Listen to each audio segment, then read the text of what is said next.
So now take a quick introduction to the interface of the motion simulation. So I have a component here that is in front of your screen, and if I want to start the motion simulation, what I can do is I can click on this application tab. If you do not see this application tab up here, right click here and tick this option. When you tick this option, this application tab should appear. Go to this application tab and then press on this motion icon. When you press on this motion icon, you will be prompted to create a new simulation. Just press OK. And when you press OK, you will get this screen. Now I have the environment that I can work on for the simulation. Let's see the toolbar and all which we are going to use in the simulation.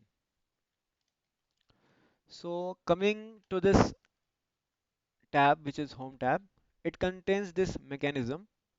Under the mechanism, you will see there is a command called motion. This is also called link.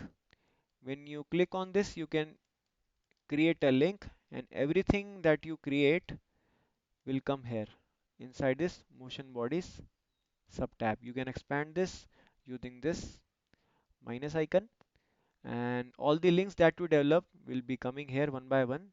And if you click on this and create a new joint, it will come under this. The same case is with the gear coupler, which is here. We can make a connection between two gears with a gear coupler or rack and pinion based on the simulation that you are going to opt for.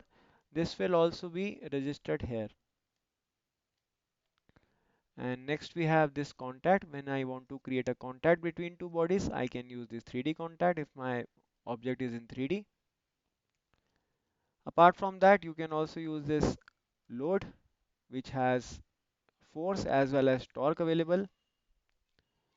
At the last, I have some constraint that I told you about in the beginning of this series, that we can use curve constraints that you are not able to see here, but it's okay. We'll cover in the upcoming sessions.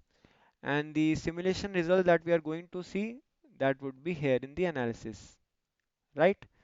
So whatever we want right now is here only. Anything advanced that is required, I'll discuss in the practicals directly. So see you in the practicals. We are going to type with the two files available in our simulation, that would be whether a part file.prt or a simulation file.sim. And if you see a CAD which is being presented on the screen and that is not in .prt or .sim format, then it could be in Parasolid, that is .xt or step.stp.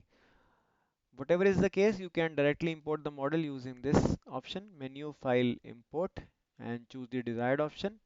And if you want to open a part file or a simulation file directly, then just go menu, file, open, select part file. Or if you want to open a simulation, what you need to do is you have to come here and select this simulation, or you can also select this all files option and then select that file and press OK, right?